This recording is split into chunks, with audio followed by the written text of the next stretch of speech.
एक पौराणिक गाथा काफी प्रसिद्ध है जो हमें श्री कृष्ण एवं राधा जी के अटूट प्रेम की याद दिलाती है।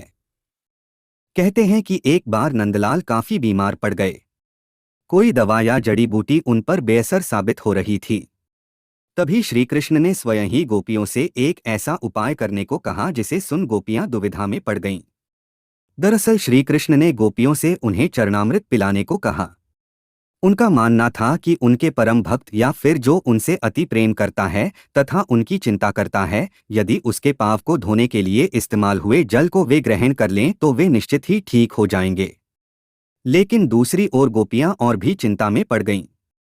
श्री कृष्ण उन सभी गोपियों के लिए बेहद महत्वपूर्ण थे। वे सभी उनकी परम भक्त थीं, लेकिन उन्हें इस उपाय के निष्फल होने की चिंता सता रही थी।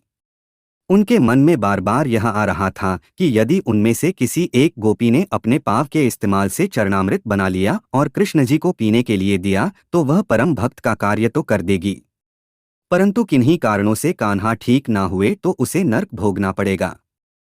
अब सभी गोपियां व्याकुल होकर श्री कृष्ण की ओर ताक रही थी और किसी अन्य उपाय के बारे में सोच ही रही थी कि वहां कृष्ण की प्रिय राधा आ गईं। अपने कृष्ण को इस हालत में देख के राधा के तो जैसे प्राण ही निकल गए हों।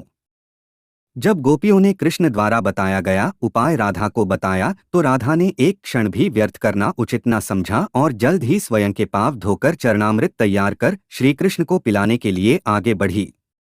राधा जानती थी कि वे क्या कर रही हैं।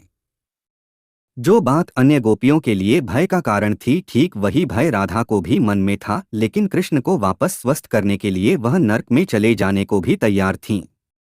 आखिरकार कान्हा ने चरणामृत ग्रहण किया और देखते ही देखते वे ठीक हो गए, क्योंकि वह राधा ही थीं जिनके प्यार एवं सच्ची निष्ठा से कृष्ण जी तुरंत स्वस्थ हो गए।